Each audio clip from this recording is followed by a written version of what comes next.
And we still have many members on the phone? Yeah. Fantastic. We have our quorum. So we still have a long way to go before we can get through this and get to executive session. So Deanna is on track. We're page 208 now in the packet. And we'll do the bone metabolism drug class update. Okay, and to that point, I will try to get through this quickly and efficiently so we can move on to more exciting topics. We were supposed to do this one 2 months ago, and in the interest of time, we delayed it. So this is a class update on the bone metabolism drugs, and we're going to be talking about romosozumab, or Evenity. And it starts on page 208, like Roger said. So the first component of this was the drug class update. So we were basically looking for new comparative evidence for the existing bone metabolite agents, the bisphosphonates, teriparatide, abaloparatide, zoledronic acid, and denosumab for the management of osteoporosis and Paget disease. So you may remember in November of 2017, we talked about abaloparatide, and at that point we made it non-preferred, and we have PA criteria. In terms of the evidence, if we want to go to the next slide. So there was 4 new systematic reviews. There was the U.S. Preventive Services Task Force, which basically looked at screening and treatment to prevent osteoporotic fractures. And basically they concluded that when they compared screening with no screening, there was a 28% reduction in hip fractures for women with screening, but no other benefits were observed with screening. And then moderate quality evidence showed that for women, bisphosphonates, raloxifene, and denosumab have lower risk of vertebral fractures. We have limited evidence for men when it comes to any of these drugs for osteoporosis, but with zoledronic acid, it did reduce the risk of vertebral fractures. And bisphosphonates are consistently not associated with harms, although there have been some rare instances like osteonecrosis of the jaw and some of the issues with femur fractures. The AHRQ did a systematic trial, and they looked at long-term drug therapy and drug holidays because that seems to be a trend that perhaps after 3 to 5 years of treatment, discontinuing the bisphosphonate. And their research showed that if they had a drug holiday, it inconsistently reduced vertebral fractures, only for zoledronate, and then there was low strength of evidence for alendronate. And then the evidence on the effects of long-term osteoporosis drug treatment is mostly limited to white, healthy postmenopausal women. And we don't have sufficient evidence about long-term effects of denosumab, evaginate, teriparatide, or alabaratide on fractures and harms. There was another systematic review about denosumab compared to bisphosphonates, and they didn't really find any significant differences. And then there was a meta-analysis of the new drug, romosozumab, in women with postmenopausal osteoporosis, and it was actually a meta-analysis of the data from the 6 trials. And they showed that romosozumab did reduce the risk of new vertebral fractures. So we'll get into that evidence in just a few minutes here. We could go to the next slide. So what's unique about romosozumab is that it inhibits, it's a new class of medications. It inhibits sclerostin, which is a protein that's secreted by the osteocytes. And so that blocks bone formation. So as a result of administering the romosozumab, bone formation is increased and bone resorption is decreased. The FDA-approved indication is to treat osteoporosis in postmenopausal women at high risk of fracture. The other thing they noticed with the treatment of this drug is that it's only limited to 1 year because after 12 doses, the bone reforming effect decreased. So, going into the safety and efficacy of romosozumab was actually evaluated in 3 clinical trials that involved women with postmenopausal osteoporosis and 1 trial in men who had older men who had had a previous fracture. For the purposes of this review, I'm just going to highlight the 2 large phase 3 trials that were used for the FDA approval. So the first was the FRAME trial, which was a phase 3 randomized double-blind international study, 222 centers in 25 countries. It included women with an average age of 71 years of age and a mean T-score of 2.7. A small percentage of this group, about 18%, had a previous vertebral fracture at baseline. And they got romosozumab 210 milligrams subcutaneously once a month versus placebo for 12 months. And then that was followed by an additional 12 months of open-label therapy with denosumab or Prolia every 6 months. And that was to preserve the gains that they had noticed in bone mineral density. So if we go, let's see, the co-primary outcomes are right there. So the proportion of subjects with new vertebral fractures at 12 and 24 months, both outcomes were revealed a significant reduction in new vertebral fractures with an absolute risk reduction of 1.3% and number needed to treat of 77 at 12 months, and an absolute risk reduction of 1.9% and a number needed to treat of 53 at 24 months. The reduction in non-vertebral fractures, which was a secondary endpoint, was not statistically significant. The exclusion for this trial was if they had a very low T-score, less than 3.5, if they had more than 2 vertebral fractures or a hip fracture, and if they were using other medications that would impact bone metabolism. In contrast, on the next slide, the ARCH trial, this was similar to the FRAME trial, only in this trial they included women that did have a hip or femoral neck fracture with a lower a score at femoral or neck less than 2.5.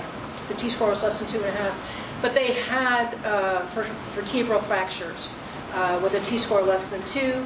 Or it's on the very bottom there. I don't really want to read that to you, but basically this group of women were at higher risk because they had fractures. They were ambulatory postmenopausal women aged 55 to 90. And what they noticed is that the proportion of subjects with new fractures at 24 months was significantly less in the treatment arm compared to placebo. All right, so let's go on to the next slide.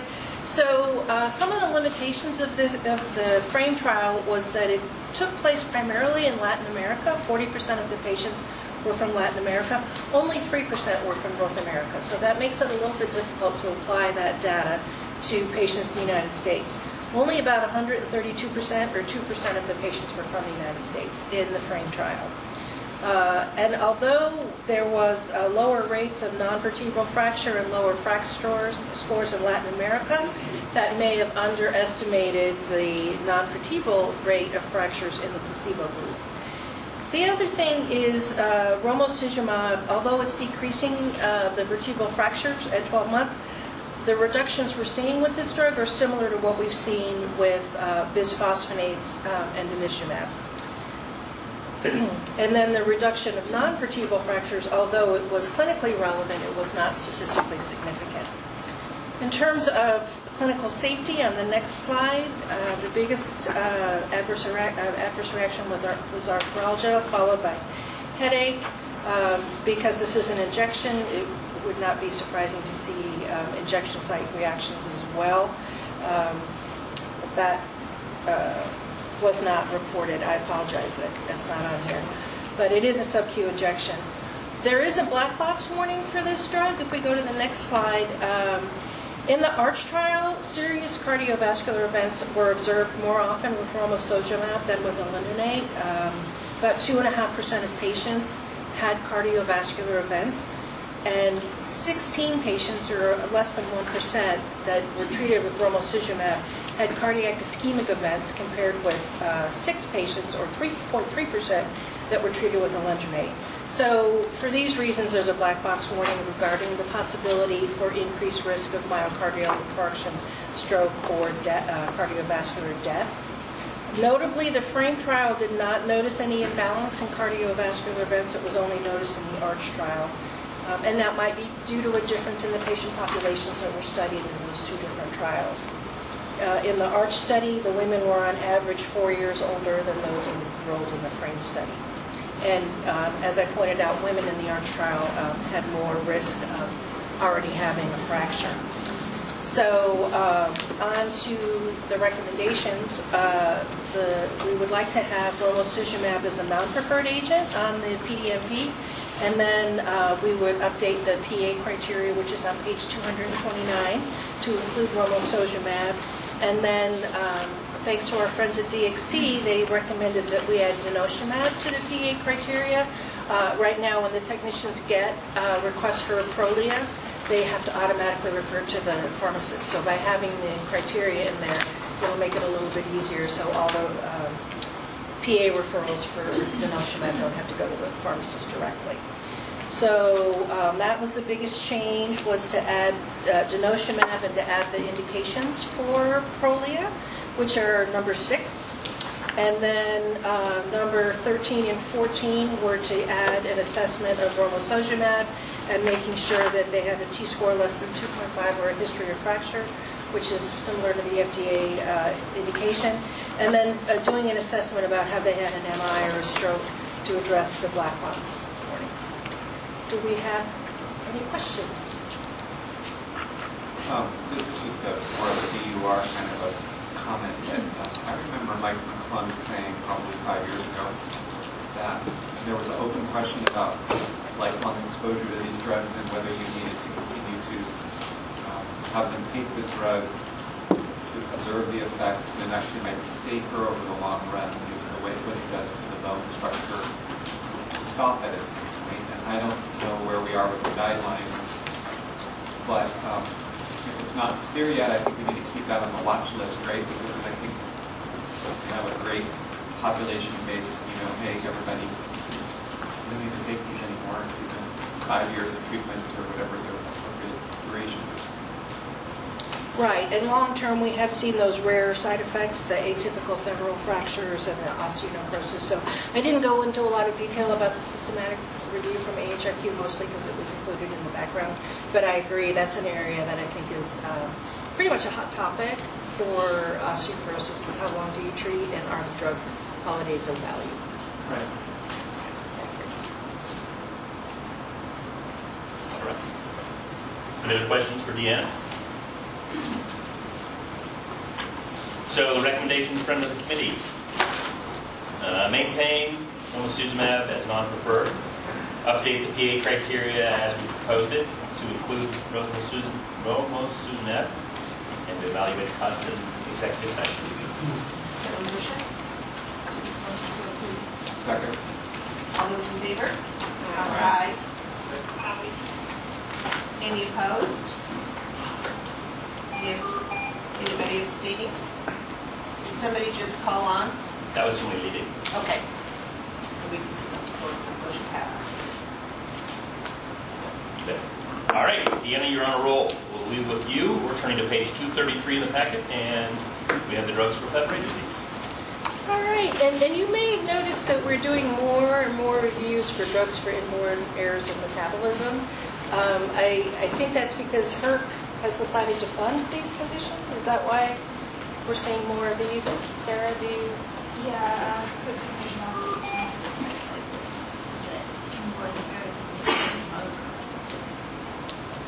So as a group, we get to learn more about these unique, rare orphan diseases. So before I get started, I wanted to acknowledge the input of Dr. Amy Yang, who is sitting right here behind me. She's from OHSU. She's a genetic scientist, and I'm sure we'll be hearing from her. But she was very kind to review the material that I had put together about this, and also to give some feedback on the PA criteria, which we'll get to in a couple of minutes. And then Dr. Kevin Ho, the medical director from Sanofi Genzyme, was also very helpful in providing comments on the draft documents that were provided for review, and he got it to us well in advance, which was very much appreciated. So, just a little background about Fabry disease. It is an inborn error of metabolism, and it's caused by mutations in the galactosidase alpha gene, which leads to deficiency in the enzyme alpha-galactosidase. Now, why is that important? Well, that enzyme is important in the catabolic pathway for phospholipids. And if I trip over my tongue a couple of times, I apologize. So basically, we're talking about a molecule, GB3, which contains 3 sugars attached to a fatty substance. Unfortunately, patients that are deficient in this enzyme, it results in the accumulation of these glycophospholipids in the lysosomes of multiple organs, which results in cellular dysfunction. So a lot of times these patients will experience progressive organ damage, including kidney dysfunction and damage to the heart. Fabry is a confounding condition on line 60 of the Health Evidence Review Commission. It's on line 60. Fabry disease usually presents in childhood, usually in young men, 5 to 9 years of age, because this is a X-inherited disease, so mothers pass the disease on to their sons. The symptoms they have as children is painful neuropathy. They can have angiokeratomas in the trunk area, abdominal pain, nausea, postprandial diarrhea, or growth. This disease can progress undetected, though, and in adults, they will present with hearing loss, proteinuria, left ventricular hypertrophy, arrhythmias, dyspnea, palpitations, and angina. And as I mentioned previously, chronic renal disease, cardiomyopathy, and cerebrovascular disease are all major complications of Fabry's disease. Males are primarily affected, and unfortunately their lifespan is decreased if they have this disease. Some females, depending on how they've inherited the disease, may experience the symptoms depending on the extent of their inherited mutation. The estimated incidence of Fabry disease is 1 in 40,000 male births. However, we're having more and more recognition of later onset variants, so some people have suggested that it occurs more frequently than previously reported, perhaps up to 1 in 3,000 births. And then they're also finding Fabry disease in patients that are getting dialysis, who have had strokes, or have cardiomyopathy, and so when they're evaluating those types of patients, the frequency changes to maybe 1 in 1,000. There's a table 1 in the packet that summarizes the diagnostic criteria for Fabry disease if you want to learn more about it. So let's get into the drugs that we're talking about. So the purpose of this review was to identify appropriate utilization management strategies for these 2 drugs. The first drug is an older drug, Fabrazyme, or agalsidase. It was approved in 2003. It's an infusion that has to be given every 2 weeks. And it supplies the deficient enzyme that catabolizes the GB3 in the capillary endothelium of the kidney and other cell types. And then last year, another drug, an oral drug, megalostat or Galafold, was FDA approved. This works a little bit different. It's an oral drug that's given once every other day, and it's a pharmacologic chaperone. So what it does is it stabilizes the mutant forms of that enzyme, which increases the ability of the enzyme to get into lysosomes and increases the ability of the lysosomes to perform the function that they need in the metabolic pathway. In the Oregon Health Plan, we had 36 patients that had Fabry disease. Of those 36 patients, 2 of them were enrolled in fee-for-service. 30 of those patients are enrolled in a CCO, and 4 patients are no longer eligible. We have had no claims for megalostat in the last 12 months. However, there have been 7 physician-administered claims for Fabrazyme in the CCO population, and we've had no requests in the fee-for-service population. So that gives you an idea of how frequently this is occurring. Both of these drugs are not cures for Fabry disease. They just hopefully will help relieve the symptoms and prolong patients' life so that they don't have the organ dysfunction. And I was trying to find some guidelines, and because this, if we could go to the next slide, Yeah. because this, yeah. Sorry, you said to prolong the patient's life. Do we have any evidence that this actually does that? No, we do not. That's a good question. That's the idea, and I think Dr. Yang can talk about the evidence that she's seen in the registry, and we had a very compelling letter that's on the website from a gentleman that when there was a shortage of Fabrazyme, he talked about when he didn't get the treatment how the pain came back and how he had to go to the bathroom a lot. So his letter is very compelling. In terms of guidelines, most of the published literature for this rare disease is limited to non-randomized observational trials, which unfortunately are of poor quality, and they don't meet the standards outlined in our policies and procedures for reviewing the evidence. I did find this 2012 United Kingdom Adult Fabry Disease Standard Operating Procedures, which I think was helpful as I was working on the PA criteria for Fabrazyme. So it was designed to regulate practice in the UK for physicians that were treating patients with agalsidase alpha or beta. So in the UK, they have another product that's the agalsidase alpha, which we don't have available in the United States. Last year, or actually 2017, NICE came up with some guidance for using agalstat before that was FDA approved. And then last year, CADF came up with some guidelines.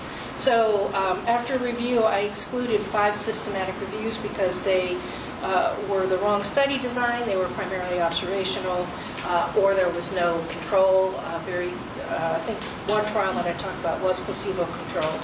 So, like I said, there's very little guidance. The other thing I want to point out is a lot of the guidelines that I did find were supported by manufacturer grants.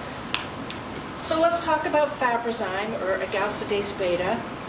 It is a recombinant AGLA enzyme. So its FDA-approved indication is to use in patients with Fabry disease to decrease the GB3 deposition in the capillary endothelium of the kidney and other cell types. And that is pretty much based on the trial. I just want to point out that the reliability of using the GB3 levels as a surrogate marker has been questioned by investigators, as sometimes the disease mutations might not respond to replacement therapy, and a lot of times women do not have the elevated serum GB3 levels because of how the mutation that they've inherited. So this next slide talks about the clinical trial that the FDA used to approve it. It was a randomized, double-blind, placebo-controlled trial in 28 patients over 20 weeks, or for 11 infusions. The exclusion criteria was patients with impaired renal function. So if they had a serum creatinine greater than 2.2, or if they were undergoing dialysis, they were excluded from the trial. So the primary endpoint for this study was the percentage of patients in whom the renal microvascular endothelial deposits of GB3 were cleared. So in other words, they were reduced to normal or near normal level. They graded the microvascular deposits on a severity score ranging from 0, which is normal, to 3, which would be severe inclusions. And then the secondary endpoint was looking at the GB3 deposits in some of the other organs, including the heart, skin, and kidney. So this next slide shows the primary outcome results, and it shows that the percentage of patients with reduced microvascular deposits was 69% in the treatment arm and nobody in the placebo arm. It was a placebo-controlled trial. The investigators didn't report the 95% confidence interval, they just reported the p-value. So this is the initial trial that the FDA used. Like I said, the secondary endpoint, those were all significant. They decreased the endothelial deposits of GB3 in the skin and the heart compared to placebo. There was no differences in symptoms or renal function in that 5-month trial, so it was rather short for a long-term disease. So if we go to the trial limitations, like I mentioned, the accumulation of GB3 is not regularly assessed by physicians, so it's a difficult endpoint to use. The FDA investigators said that it should not be regarded as a substantial evidence of clinical efficacy. So that's your point, Dr. Helm. What does this do on long-term outcomes in terms of survival? Again, this was a pretty short trial in a disorder where progression to renal failure can take many years. And we don't know what phase the patients were in when they were being studied. So the next trial is the subsequent trial that the FDA completed. If we could go to the next slide, please. Thanks. So this was a randomized, double-blind, placebo-controlled trial, and it took place over 35 months. It was in 82 patients. So this was the additional trial that the FDA required since it was based on a surrogate marker. And so they were trying to look at disease progression in this trial by looking at a composite of clinical events, including renal, cardiac, CVA, or death. And they did look at each secondary endpoint individually as well. The exclusion criteria was similar. If they had kidney impairment, they were excluded. So if you go to the next slide, so the 27% of the patients had a composite that were treated experienced some sort of clinical event in the composite analysis compared to 42% in the placebo arm. This was not statistically significant. It looks like a difference when you look at the numbers, but it was not statistically significant. When you look at the secondary endpoints, the reduced renal function, the cardiac events, or stroke, none of those were proven to be significant in the trial. So the trial limitations for this, it was a small sample size. Only 1/3 of the patients experienced a clinical event. 6 patients withdrew before they had any event.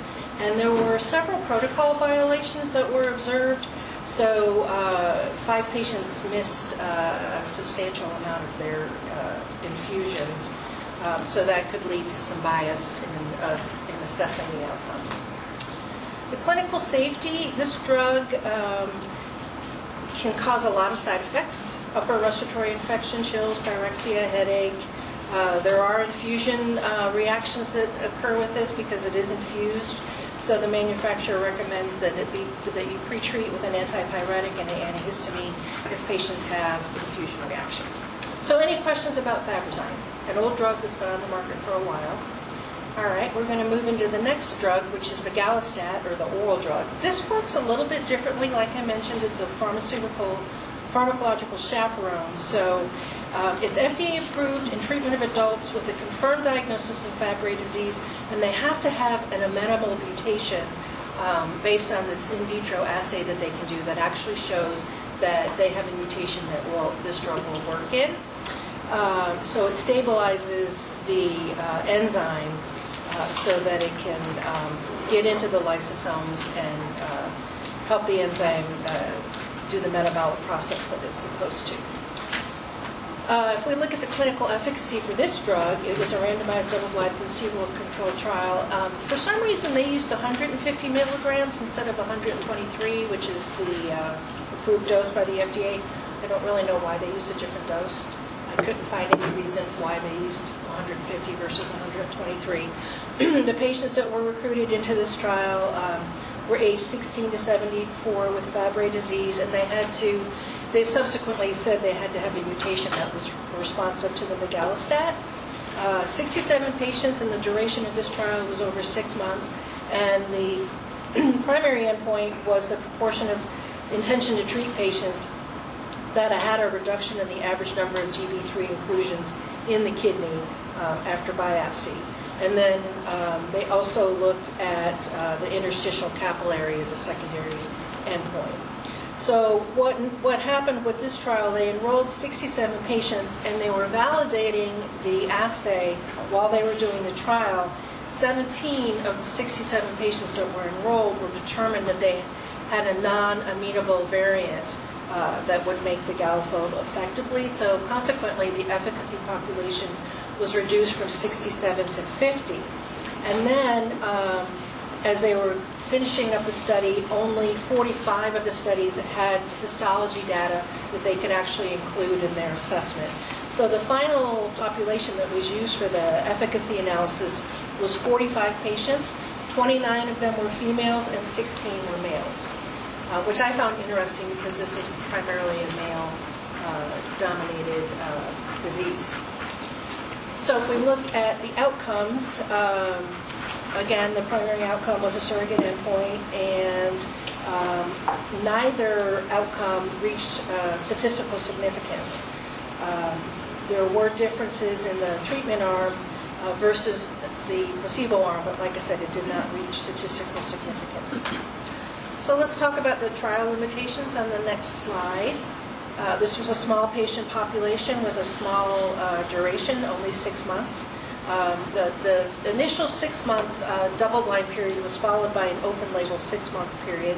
And then there was baseline imbalances and the patient characteristics that were identified. I'm not going to read those to you, but those were noted by the FDA. In terms of clinical safety, this table is on page 246. There were no deaths or serious adverse events attributed to migalastat. The most frequently reported side effects were headache, nasopharyngitis, and UTI. So moving into the recommendations, the revised PA criteria were provided as a separate handout. It's a little bit different than what's in the packet, thanks to Dr. Yang's input. But the recommendation is to designate agalsidase and migalastat as non-preferred agents, and then to implement PA criteria to make sure that they're being used according to the FDA-approved indications. And the PA criteria starts on page, well, it's in your handout. Right, it's on page 254 in the packet, but there's a handout in front of you that Deanna kindly printed out, and it's also posted online.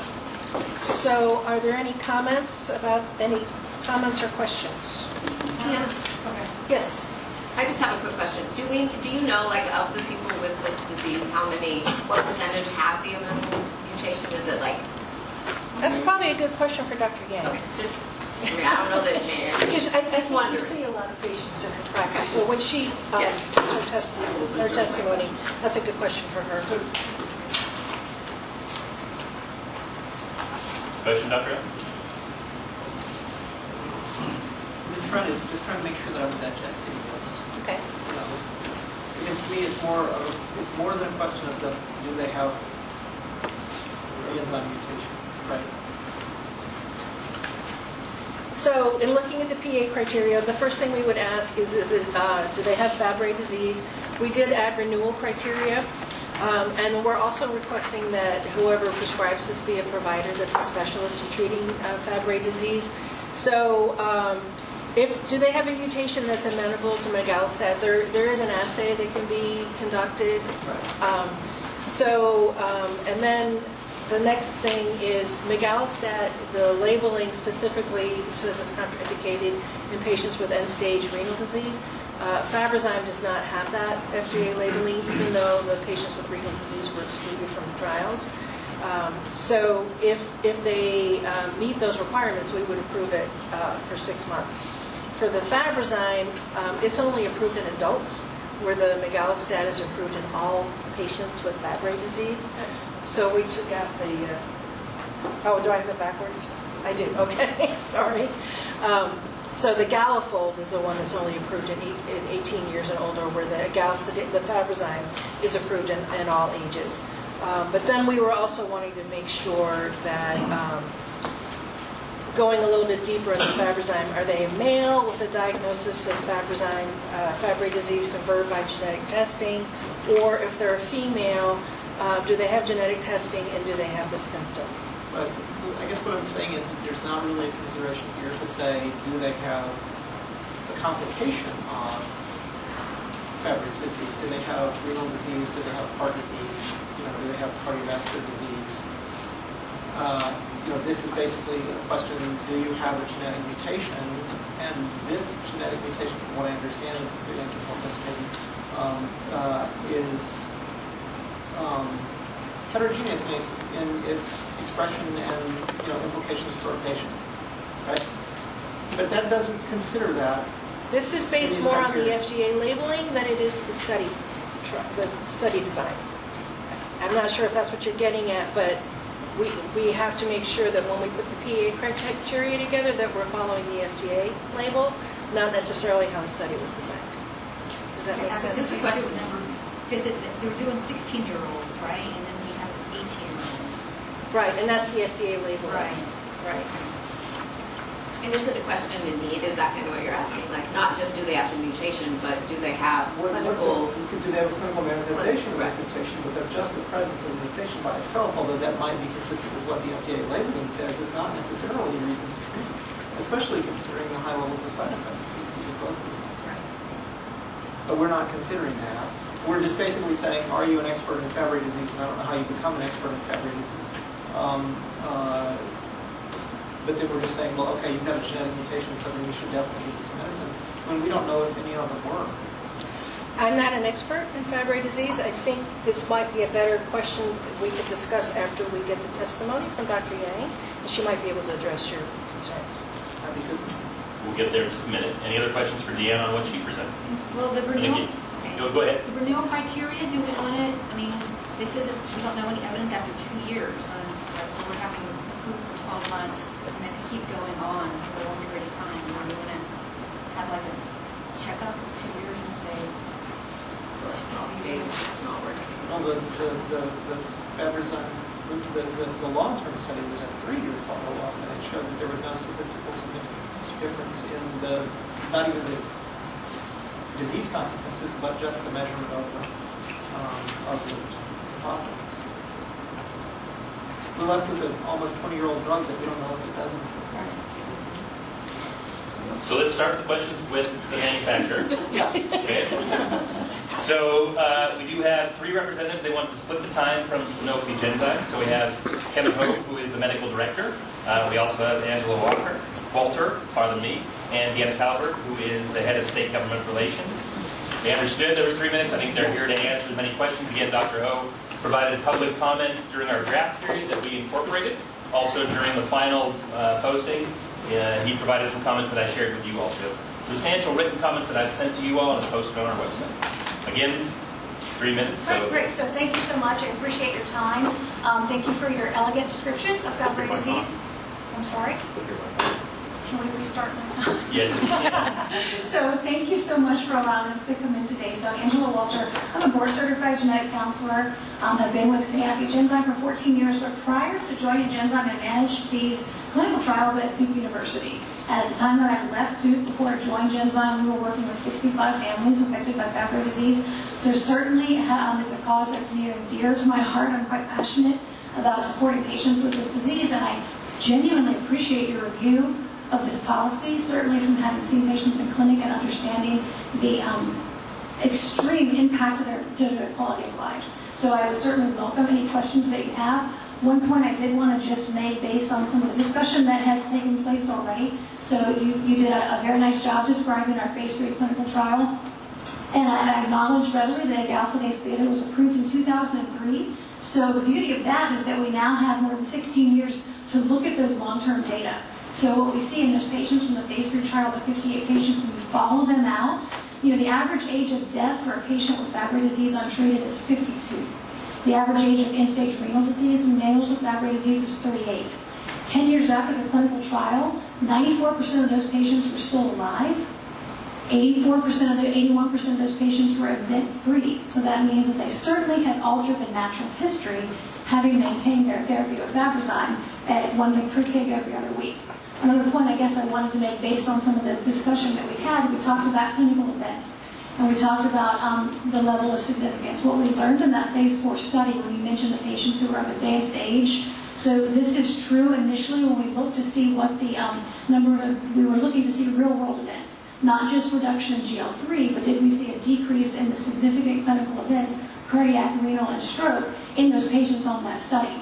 And what happened was that when we corrected for proteinuria, because we didn't fully appreciate going into the study that we had differences in proteinuria, we actually saw a 61% reduction in the risk of clinical events. Once patients are on Fabrazyme and exposed for more than 6 months, we see the incidence of events goes down from 111 per 1,000 patient years down to 48 and maintains. That was published in 2016 by Ortiz et al. So I just wanted to point out some long-term data that we have the benefit of having since this is an older drug, as you mentioned. Any questions we can answer?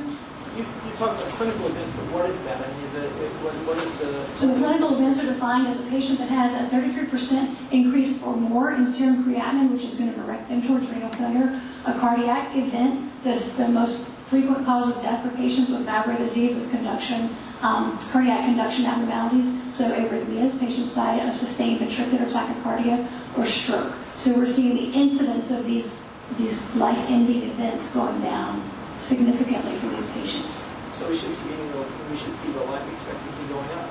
So what's Absolutely. the life expectancy for? Well, so that, so what we're trying to follow now is to see how long are these patients living. So we have patients in the Fabry registry, which is over 7,000 patients that are in their 50s and 60s at this age, whereas the age of death typically was 52 in the natural history period. So now we've got patients in their 60s in the Fabry registry.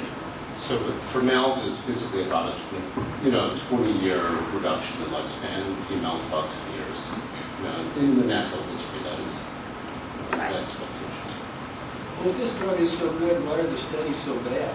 Because we have to look at studies that meet a certain criteria. Yeah, no, I absolutely And appreciate the it. ones that we Certainly. have Yeah. are pretty definitive, saying this stuff doesn't do anything. So in 2003, the challenge then was finding patients with classic disease that were old enough, but Okay, we yet had 15 years and we still don't have good Right. published studies. What are we supposed to believe? Right, so what I would draw your attention to in the literature, 2016, what published by Hopkins et al. Was the Pediatric Guidelines for Management. So he's in the United States at Cincinnati Children's and is following over 70 patients with Fabry disease. 2018, Ortiz et al. Are the adult guidelines. And so they are referencing clinical studies that have been investigator-driven, not supported, or sponsored rather, by industry to look at the outcomes for these patients. And I'd love for Dr. Yang to speak a little further to this. We'll have Robert in a minute. Any other questions for Sam? Well, I think one of the questions I have is what's more important? You talk about the person you're in. Is it more important to have an ACE inhibitor or is it more important to have Fabry? Yeah, that's actually a question. That's actually a really good question. In fact, it's a question that actually needs to be addressed in a little bit greater detail. There's no question, at least based on the ways that studies have been designed so far, that there's a stabilization in renal function as opposed to those without. But it's a good point that you bring up, and it's that needs to be taken into consideration. Is actually going back and looking to see the relative contributions of ACE and ARBs. Because current recommendations are exactly right, are to basically start ACEs and ARBs as soon as possible. And one of the very real considerations is that ACEs and ARBs may be in fact masking the effects of therapeutic agents. So in terms of study design is actually an important consideration. In fact, the FDA just released a set of guidelines for the design of clinical studies specifically for February clinical trials. This was released in August. I can forward that to you guys. But they actually do go into eligibility criteria as well as potential endpoints to look at as well. So speaking, one thing that did actually come up was this issue of GL3 inclusion. It is a surrogate endpoint, but the FDA does in fact acknowledge that, quote unquote, sponsors can use histologic reduction of GL3 inclusion burden and biopsy kidney interstitial capillaries as a surrogate endpoint, reasonably likely to predict clinical benefit to support accelerated approval. So even in their revision, which was just released in August, that is one of the criteria that they, acknowledge as a reasonable endpoint. Right, but I understand how the secondary endpoints were negotiated between the manufacturers and the people who do studies and things like that. Because the point is to try to get an endpoint that you can actually measure in a reasonable amount of time. So I don't. That's not compelling. What's compelling for me is actual, evidence that, for example, what happened as a consequence of the manufacturing problems. And from what I can tell, looking at what was done with the registry, there wasn't that much impact in terms of patient progression. There was a significant portion of people who had no change in their clinical status when they were not getting the medicine with the doses that were recommended. It's a heterogeneous disease. It doesn't affect every patient who has a mutation in the same way. Oh, and absolutely. We have to find a way to deal with that.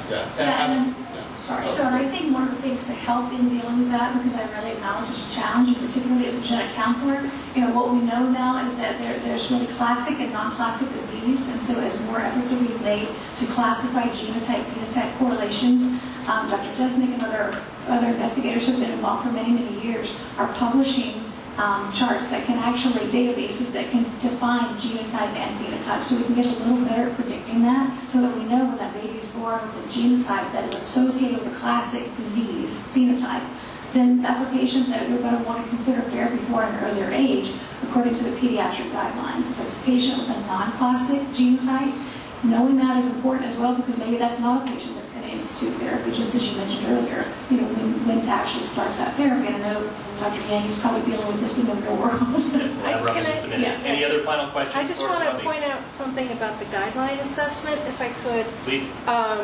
We, the three of us, used it as an inter-rater assessment. We used the ANSTAR tool to assess the pediatric and the adult guidelines. Using the ANSTAR tool, which is a validated tool to look at guidelines, it came out as being very low quality. So there's a number of things. So that's why those guidelines were not included in this review. If you're wondering, they were published in 2016, but I asked my colleagues to look at it with me as well, because I wanted to make sure that we were doing the right thing for this presentation. So I just wanted to add that detail. And Any briefly, in 5 seconds, I'm from the State Government Relations Department, and just bringing forward what Deanna mentioned about the recent federal guideline, which is Notice 185, where CMS outlined that under federal law, just as regular approved products must be covered to label, so should accelerated approved products like Fabrazyme. So I brought a copy of that as a courtesy, and this is contained in the letter that I also brought for your information. Great, thank you. Thank you. Thanks so much for your time. As referenced by Deanna and by our folks from Sanofi, we do have Dr. Yang here. She was invited at the request of the UHA. Trevor, do you want to tee this up? And we'll ask Dr. Yang to please join us up front. Yes, thank you, Dr. Yang, for accepting the invitation to come and speak to the P&T committee today and agreeing to cover what's left to cover with respect to etiology and epidemiology, and then also share with the committee your thoughts. And thank you for having me, and I've actually been waiting for a year to come and speak to you. So I'm Dr. Amy Yang. I'm a clinical geneticist, so that's a board certification. You were asking about the question of what makes a Fabry disease expert. So I had, like every other clinical geneticist, we have to have 2 additional years of training in another field. So I actually am also board certified in pediatrics, so I started my pediatric training, finished that, and then went into genetics. And in clinical genetics, we diagnose as well as treat patients with rare genetic disorders. So that is part of my training, to treat rare genetic disorders. There are other providers in the state that treat rare genetic disorders. For example, a pulmonologist will treat a person with cystic fibrosis, or Dr. Fernandez will treat a person with SMA, because those are single organ disease, generally speaking. I wouldn't say that for cystic fibrosis, but the majority of the care is in one subspecialist who's willing to take over. When a condition, a rare genetic condition, involves multi-organ system and it gets very complex, that's when we come into play, and especially in inborn errors of metabolism. So Fabry disease is actually near and dear to my heart, because I trained at Mount Sinai, where we had a Fabry disease center, where I've trained and followed continuously for over 7 years about 40 patients with Fabry disease. And here, actually, lo and behold, in Oregon, I come in, and our program here in what we call metabolic genetics, and same thing as inborn error metabolism, there are over 50 patients that this particular program at OHSU follow, that I'm a group of. So there's a significant burden of disease here in this state as well for Fabry disease. And so I'm just trying to continue that care the best we can in terms of how many patients actually are treated. I would say 15 are pediatrics, 2 I believe are on treatment. They're teenage boys. And then I would say half of the adults are treated in some form or another And of those, not that many actually are on Medicaid, which is why the numbers that you quoted sort of does make sense to me. I'm not sure about the 36 Medicaid patients because I haven't seen that much, but it could be other providers out there. So that's sort of my background. I've had some challenges because I'm learning about each CCOs, and I do appreciate that we're making effort here to make it more unified, so that we're all on the same page and that the CCOs can have a guideline as well. So in terms of the natural history of Fabry disease, thank you, Deanna, for giving that overview. I just want to reiterate that it is a very slow progression of this disease, right? You have a genetic defect right at the very beginning of life. Why does it take so long to actually manifest that what I consider the end organ disease? But really, when we look at children, because I had the benefit of following children that they were identified because of family history, that, you know, I do start to see microalbuminuria before the gross proteinuria, and that can happen in the teenage years, and then it progresses to proteinuria and then the end-stage renal disease in the 30s to 40s. And in regards to females are tricky. This is an X-linked condition, so we know from our basic biology days, females have two X's and males have an X and a Y. The thing that we're not taught in basic biology is females turn off one of their X's just randomly. This is across all of their tissue. So you can turn off the good X 50-50. You can turn off the good X 70%, 30%, or 0%, 100%. So based on the randomization of this X inactivation in females, you can have a female who can be as severe as a male with Fabry disease, or as never ever experience a single symptom of Fabry disease in their entire lifetime. So females are tricky. What I tell families is, what do we do for any person walking into my clinic that we know based on genetic testing? So the criteria that you guys talk about, what constitutes a person who warrants treatment, I think is symptoms. Why do I say that? Is because unfortunately I've had experience of patients who passed away when the disease is caught too late. So how normally a person comes to be diagnosed with Fabry disease is end-stage kidney disease or end-stage heart disease. And by the time the damage is done, it's been years and years and years of this GB3 building up. Fibrosis has set in. Anytime we see fibrosis in any of the tissues, in any disease stage, we cannot reverse fibrosis. It's just that basically fibrosis is dead tissue, changed tissue. We can't change it back. So that's the problem also with clinical trials data that you see. We don't hardly ever see improvement. What we see is stability of disease. So that's what I tell patients, that I'm not expecting you guys to feel better.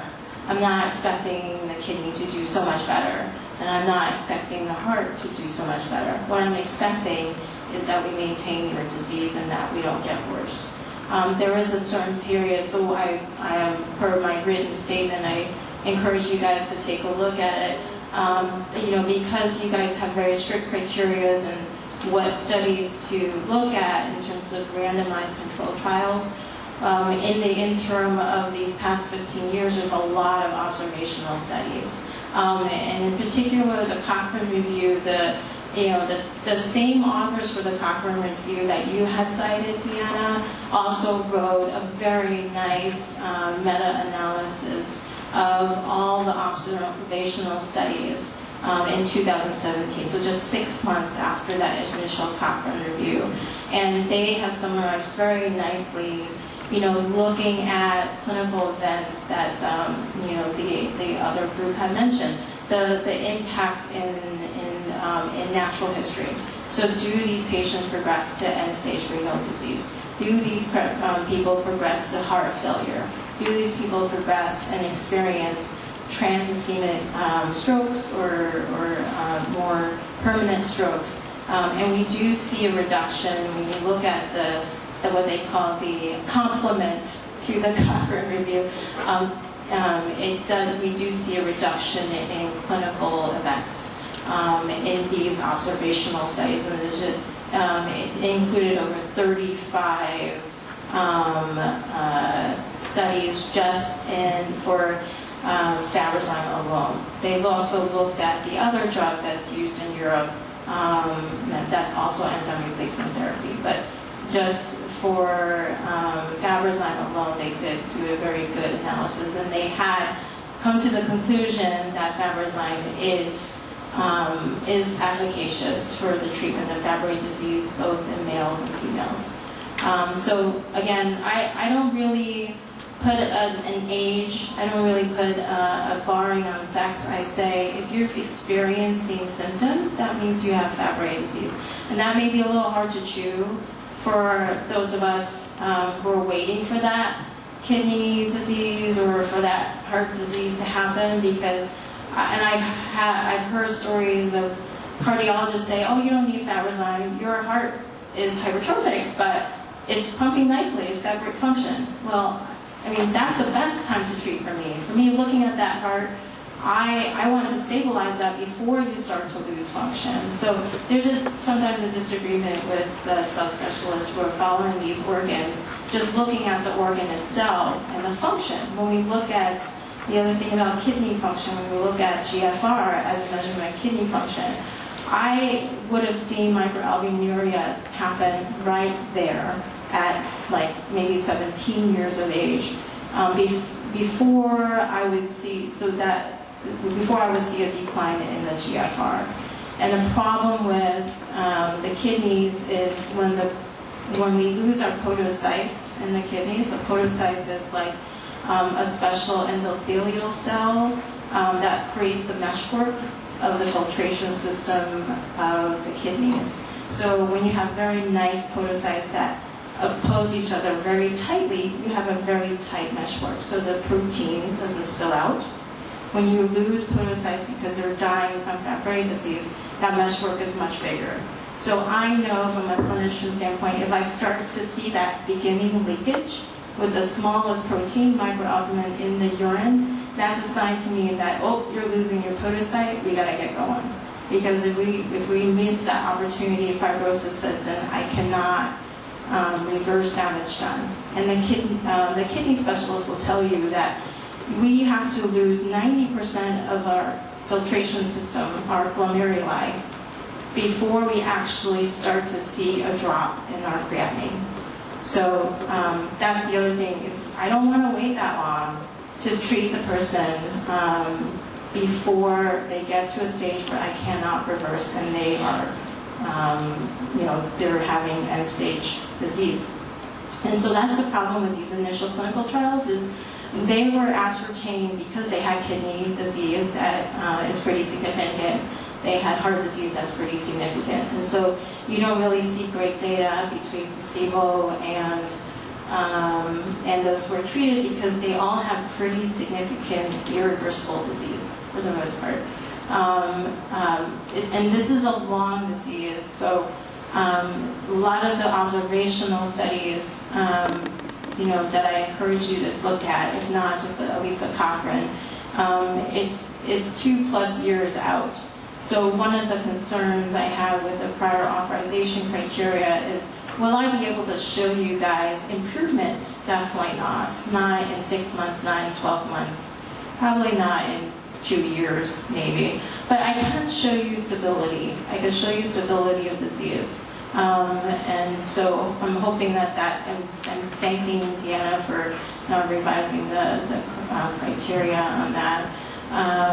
In the interest of trying to focus on where we can use your expertise to help us inform the PA criteria. Yeah. We appreciate all the engagement you've had early in the process and then following up with our revised criteria, but we have reflected that in the renewal criteria as the patient's Fabry disease stabilized. Yeah. So other things within the updated, most recent criteria that you'd like to address, or are there specific questions from the committee, again, that we can use your expertise right now? I understand the observational, lots of information that really doesn't meet our criteria, but with these rare diseases, it's something to consider. And that's why I deleted the assessment of symptoms. If you look at the track changes version, Dr. Yang suggests we assess adherence, because I think you had a good point. You've worked so hard to get these patients stabilized in this medication, but if they stop taking it, what's the value? So that's why number 2 is, has the patient been adherent to enzyme therapy? So I do counsel the families on the importance of adherence, because the idea is these are very expensive drugs. If you stop enzyme replacement and you're not doing it properly, then all that clearance previously, whatever previous dose you had gotten to clear away your GB3 even a little bit, is just going to reaccumulate. So adherence is the number 1 most important thing. I talk to my patients before they start treatment. I say, can you do this every 2 weeks? If you cannot, because whatever life, things that inhibit you from doing that, then I can't start you right now until we can create a way for you to be committed to this every 2 weeks. So that's actually to the point that I wonder about, because the enzyme replacement is not the only thing that you can do to protect and prolong, cardiac function, prevent cardiac remodeling, preserve renal function, preserve the nephrons and things like that. And so that's why I asked the question about the ACE inhibitors. What other medicines do you start even before you start to see the other sort of impacts longer term? And should that be part of our considerations for approval and for continuation? Right. I'm assuming that you're starting patients on ACE inhibitors when you know that they have Fabry's disease at an early point before you start something. I think it also depends on when they see the cardiologist too. So there's some cardiologists that will put a beta blocker on, but will not put an ACE inhibitor to protect the heart.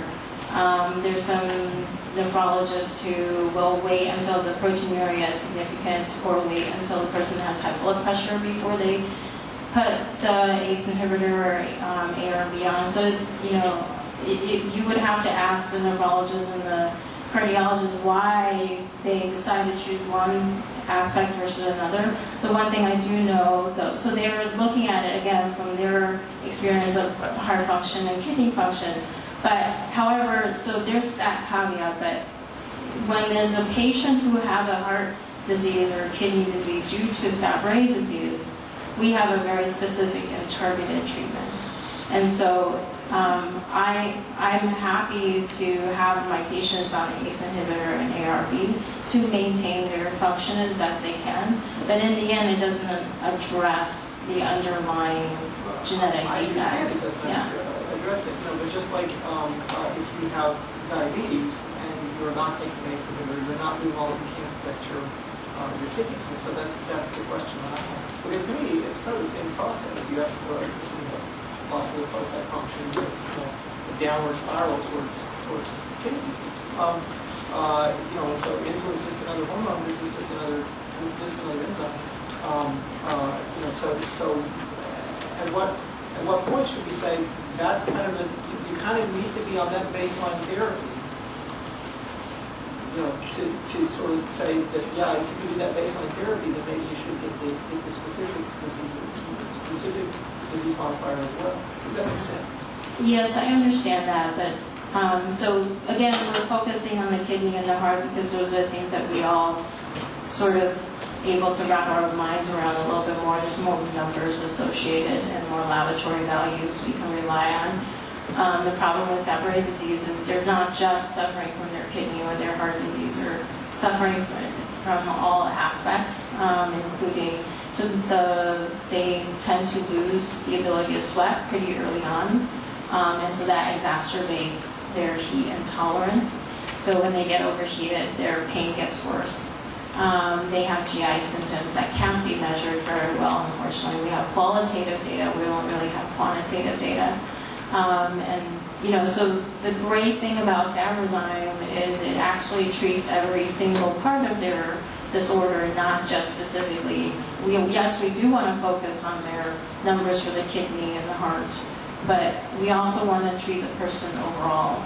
And there is data from these observational studies to suggests that it does have impact on pain, quality of life, and GI symptoms as well. So, again, yes, we can, from a kidney standpoint, give ACE inhibitor and ARB, and that may tide them over for a little bit, but we're not, protecting their heart, right?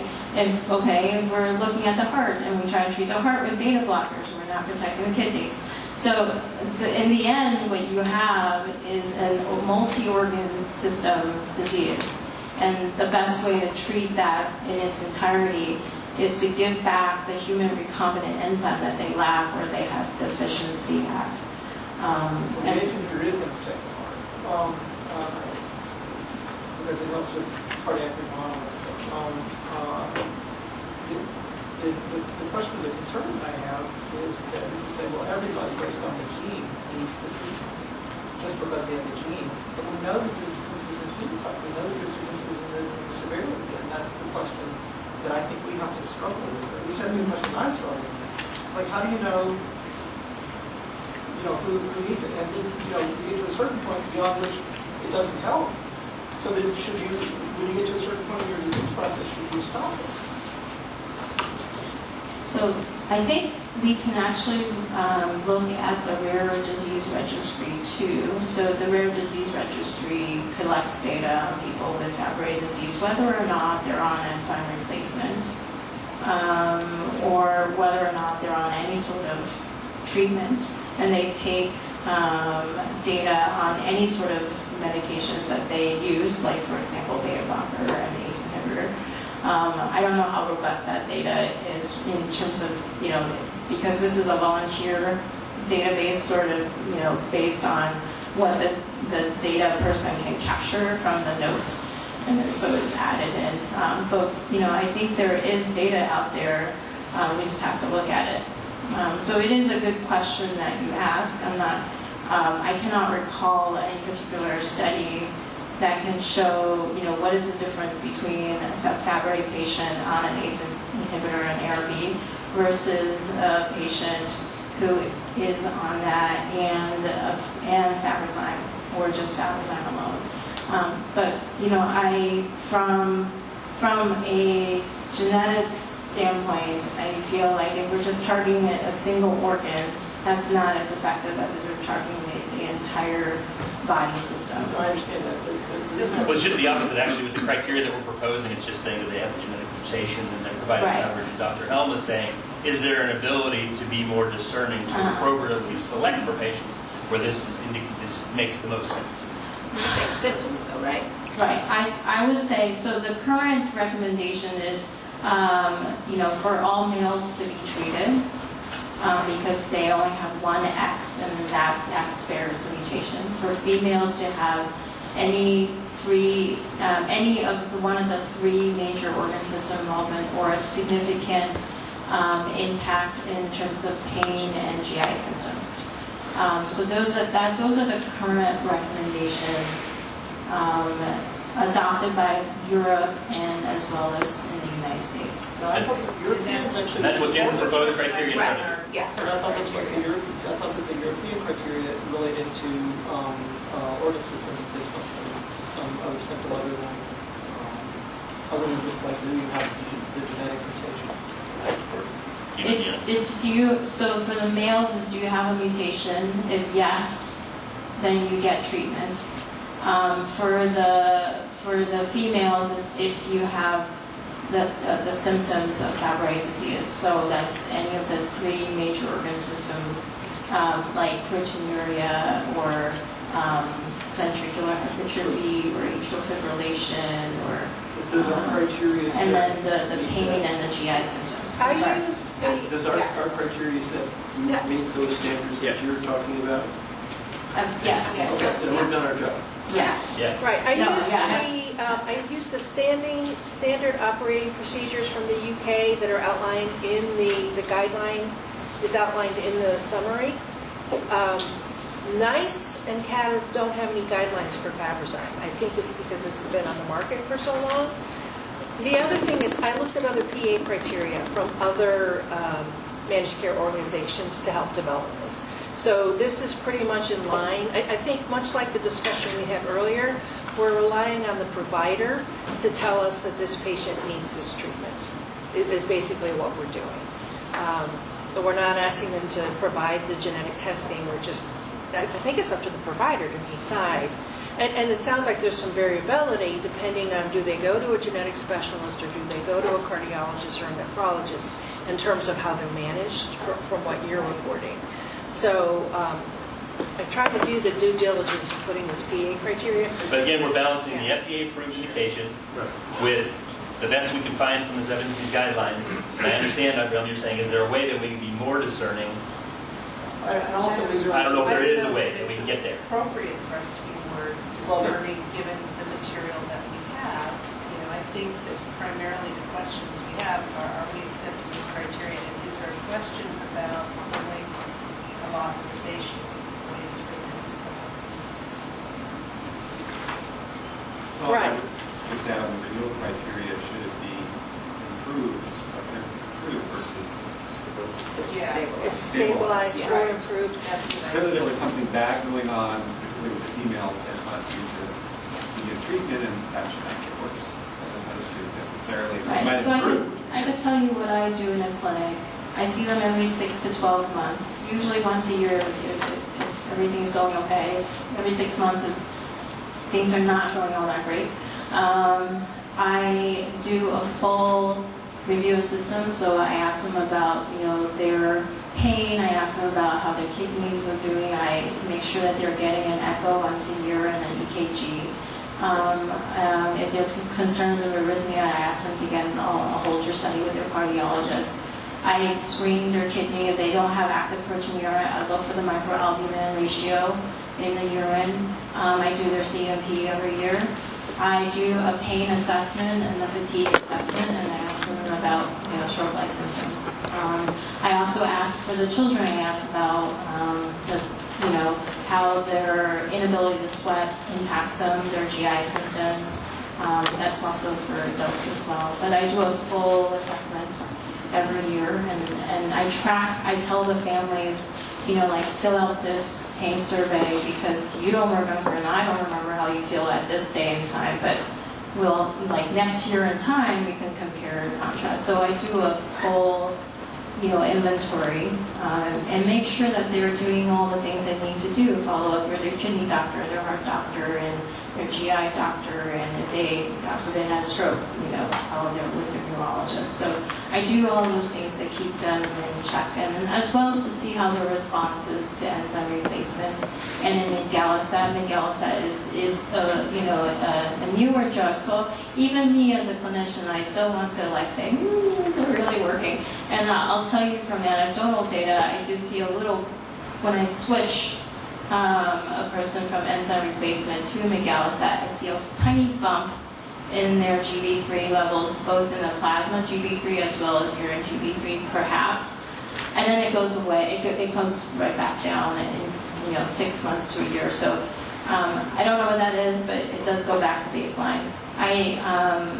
In terms of your remark about whether GB3 should be used as a good marker of disease, so I just want to differentiate that the GB3 in the blood does not equate to GB3 in the kidney, and the GB3 measured in the urine is coming from the tubules rather than the glomeruli. So there's a whole bunch of different kinds of GB3 in different parts of your body, and so that's why they don't really correlate, because they don't really talk to each other.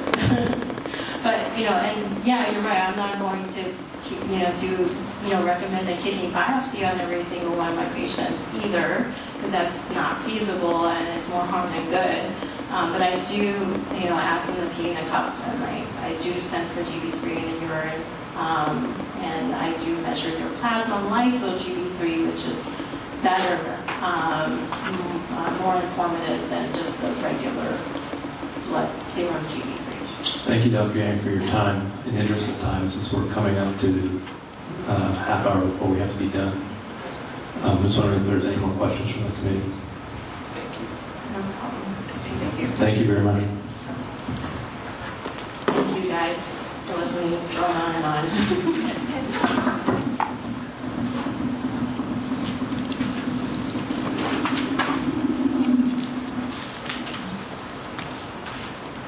again, the criteria, Deanna's teed it up.